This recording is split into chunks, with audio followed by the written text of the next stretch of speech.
ताजा तरीन विवाद गोस्वामी तुलसीदास रचित रामचरितमानस की कतिपय चौपाइयों पर कतिपय राजनैतिक कार्यकर्ताओं या नेताओं द्वारा की गई हैं। मैं इस पर दो अर्थों में केवल बात कर सकूंगा। पहली बात तो ये कि यह कहना बिल्कुल गलत होगा कि इन नेताओं ने इसको गलत समझा है। ये नेता जानते हैं कि इसमें क्या लिखा है, ये केवल उसका उपयोग करना चाहते हैं।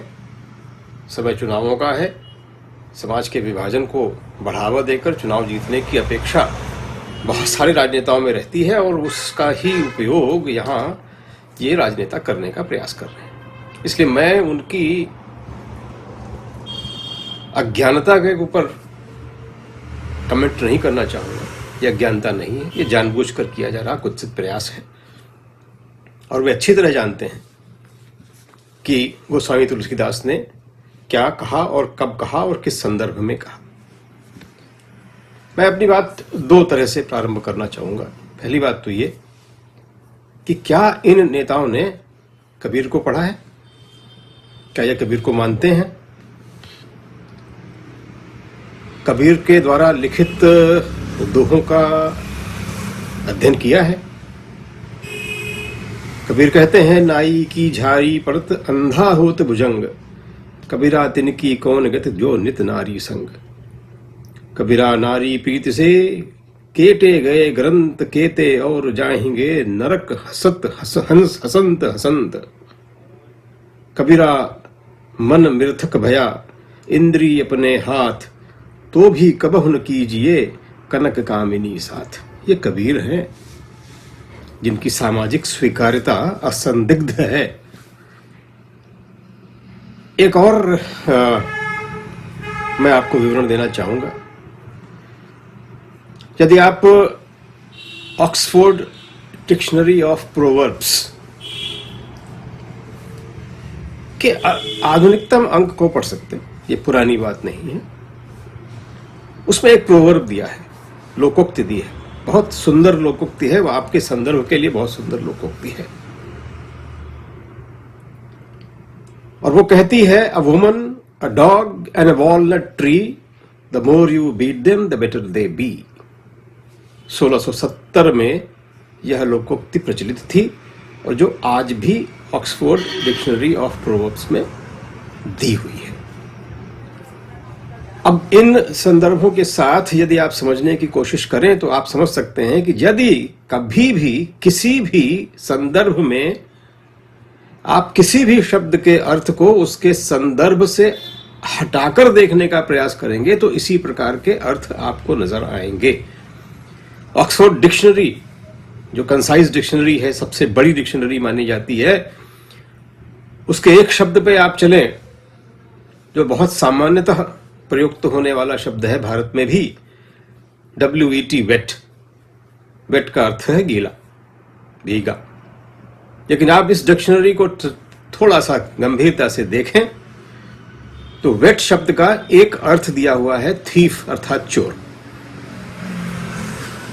फिर वहां पर दी होती है उसकी व्याख्या यानी उसकी हिस्ट्री, एटिमोलॉजी जिसको कह सकते हैं, और वहां लिखा हुआ है कि एक काल में इस अर्थ को प्रयोग में लाया गया जब राजमहलों में बहुत चोरी हो रही थी, तो यह समझा गया और स्कॉटलैंड यार्ड ने यह स्थापित किया कि किसी भी स्थिति में चोर मुख्य मार्ग से नहीं गया है, अर्थात उसने राजमहल के चारों तरफ बनी हुई खाइयों को तैरकर पार किया होगा, अर्थात वह गीला होगा, अर्थात हर गीले व्यक्ति को चोर मानते हुए जानकारी की गई और चोर पकड़ा गया। इस अर्थ में वहां पर इस शब्द का अर्थ समझा गया। अब बात आते हैं गोस्वामी तुलसीदास की। गोस्वामी तुलसीदास ने एक रचना नहीं लिखी है, अनेक रचनाएं लिखी हैं और रामचरितमानस उनमें से अंतिम रचनाओं में से एक है जो उन्होंने अपनी पूरी वयोवृद्ध उम्र में लिखी थी। क्या तुलसी ने रामचरितमानस में अपने बारे में कुछ लिखा है? क्या तुलसी ने उन चरित्रों से बाहर जाकर समाज के बारे में कुछ लिखा है कि वे मुगल कालीन में अपनी कविता लिख रहे थे? नहीं, क्योंकि रामचरितमानस एक ऐसा महाकाव्य है जो एक भक्त ने अपने आराध्य को अपनी भाषा में समर्पित किया है और आधार लिया था वाल्मीकि रामायण के प्रसंगों को, उनके आधार पर उनके पात्रों को, और उनके पात्रों को पढ़कर उन्होंने यह रचना की थी सामान्य अवधी भाषा में। चिंता का विषय शायद इन लोगों का यही है कि रामचरितमानस की जो जन स्वीकार्यता है वो अद्भुत है, और उन्हें बांटने का प्रयास करने वाले लोग अंततः असफल होंगे, इसमें कोई संदेह नहीं है। क्या यह तथाकथित राजनीतिक विद्वान ये जानते हैं कि अयोध्या में 62 जातियों के राम मंदिर हैं, या यूं कहूं कि थे, वर्तमान में सारे उपलब्ध नहीं हैं, काफी कुछ भग्न हो गए हैं, लेकिन हमने अपने शोध में उन 62 मंदिरों का प्रमाण भी पाया है और उनका उद्धरण भी लिया है। इन 62 जातियों के मंदिर के आराध्य राम ही हैं, और यह सभी जातियों के पंचायती मंदिर थे जहां पर उनके पुजारी भी उन्हीं जातियों के हैं जिन जातियों के ये मंदिर हैं। मुझे लगता है कि यह जो असफलता है कि वे विभाजन की राजनीति को नहीं कर पा रहे हैं, यह कारण है उनके फ्रस्ट्रेशन का, यह उनका समस्या उनकी बन गई है कि वे किस प्रकार किन महाग्रंथों का, किन महाकाव्यों का, महाखंड काव्यों का उपयोग अपनी कुत्सित राजनीति के लिए कर सकें। ये इतना ही प्रयास है। इससे अधिक इन लोगों के बारे में कुछ भी कहना, मुझे लगता है इनको खामखा की प्रतिष्ठा देना है। यह मूर्ख भी नहीं है, यह विद्वान भी नहीं है, ये शैतान की सोच रखने वाले लोग हैं जिन्हें समाज को विभाजित करने में ही आनंद हमेशा आया है, आगे भी आएगा। ऐसे ये प्रयास करते रहेंगे, ईश्वर करे इन्हें सद्बुद्धि आए, और ऐसे प्रयास कभी सफल न हुए हैं न होंगे।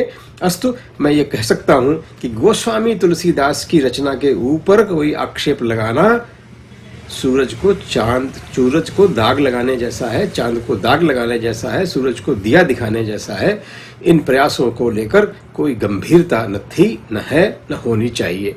समाज इन मूर्खों को सद्बुद्धि देकर व्यवस्थित कर सके तो ज्यादा अच्छा संकल्प हो सकेगा, ज्यादा अच्छा प्रयास हो सकेगा। धन्यवाद।